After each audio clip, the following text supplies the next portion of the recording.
Tuhan bersamamu.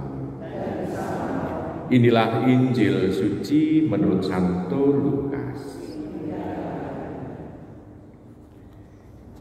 Ketika itu beberapa orang berbicara tentang bait Allah dan mengagumi bangunan yang dihiasi dengan batu indah dan berbagai macam barang persembahan. Tetapi Yesus berkata kepada mereka, akan tiba harinya segala yang kalian lihat di situ diruntuhkan, dan tidak ada satu batu pun dibiarkan terletak di atas batu yang lain. Lalu murid-murid bertanya, Guru, bila manakah hal itu akan terjadi? Dan apakah tandanya kalau itu akan terjadi? Jawab Yesus, waspadalah, jangan sampai kalian disesatkan, sebab banyak orang akan datang dengan memakai namaku dan berkata, akulah dia, dan saatnya sudah dekat. Janganlah kalian mengikuti mereka. Dan bila kalian mendengar kabar tentang perang dan pemberontakan, janganlah kalian terkejut, sebab semuanya itu harus terjadi dahulu. Tetapi itu tidak berarti kesudahannya akan datang segera. Kemudian Yesus berkata kepada mereka, bangsa akan bangkit melawan bangsa, dan kerajaan melawan kerajaan. Akan terjadi gempa bumi yang dahsyat, dan di berbagai tempat akan ada penyakit sampar dan kelaparan, dan akan terjadi juga hal-hal yang mengejutkan dan tanda-tanda yang dahsyat dari langit.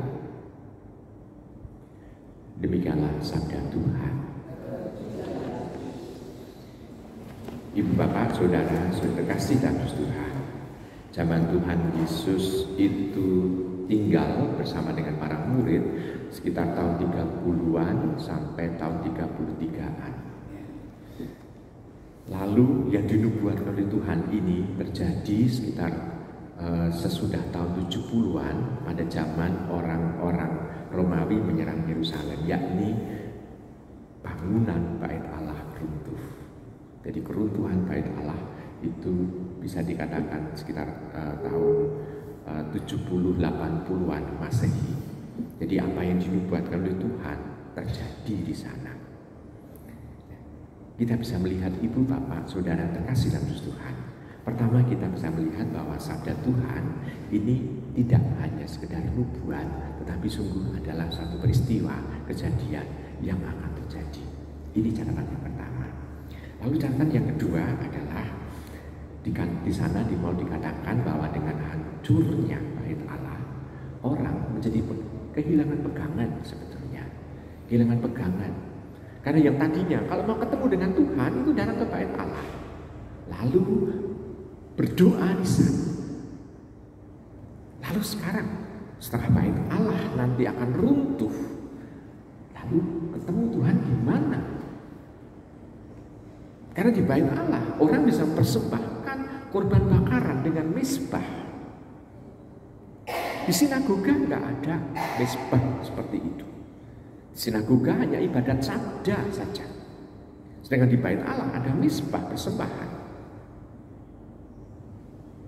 Nah, sekarang kita bisa melihat ibu bapak saudara kasih.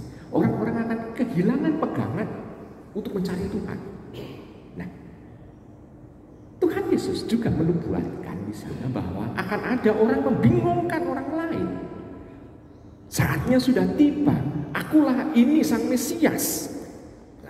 Tapi Tuhan sudah menasihatkan bahwa jangan turuti orang itu.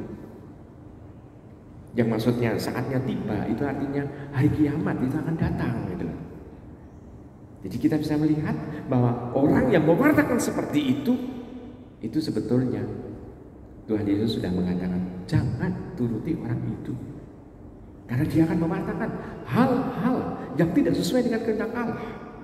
Karena sang firman Allah, kalimatullah sendiri, Yesus Kristus sendiri sudah mengatakan bahwa yang tahu hanya Bapa.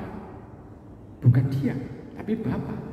Jadi kalau ada orang yang mengatakan bahwa akan datang saatnya sebentar lagi, berarti dia sudah mengakui dirinya sebagai Allah.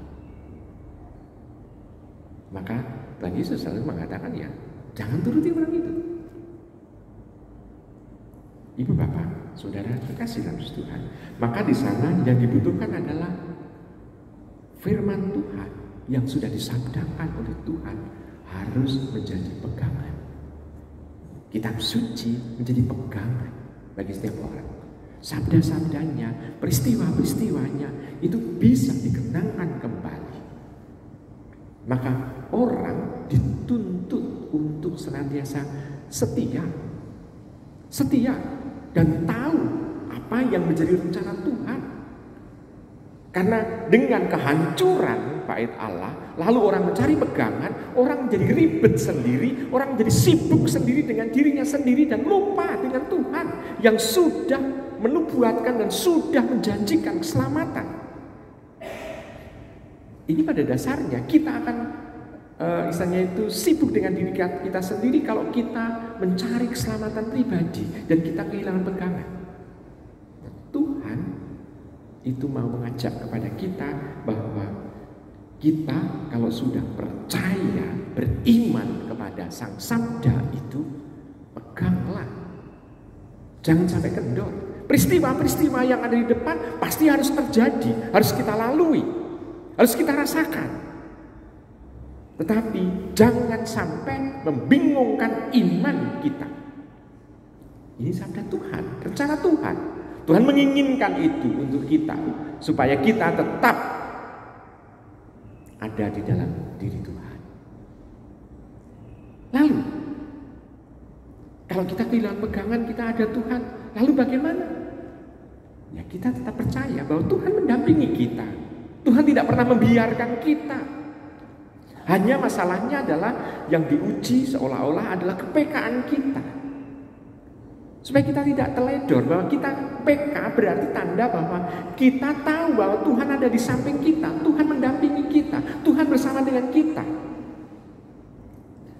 Maka Tuhan itu mengajak kepada kita, biarkanlah peristiwa-peristiwa yang mungkin membingungkan iman kita terjadi di hadapan kita, tapi jangan sampai itu menggoyahkan kita. Jadi iman kita jangan goyah dengan peristiwa-peristiwa yang mungkin mengagetkan kita. Ibu bapak, saudara terkasih dalam Tuhan, peristiwa-peristiwa akan ada banyak di depan kita dan sangat membingungkan. Orang seringkali bertanya beberapa kali, misalnya itu ada pertanyaan baik yang lewat medsos atau lewat perjumpaan, yakni tentang hari terakhir. Dan orang ternyata, orang Katolik seringkali dibingungkan itu. Nah, bacaan ini kembali mengingatkan kepada kita. Saya percaya dan saya yakin ibu bapak percaya akan hal itu dan tetap berpegang setia kepada firman Tuhan. Selamat merenung.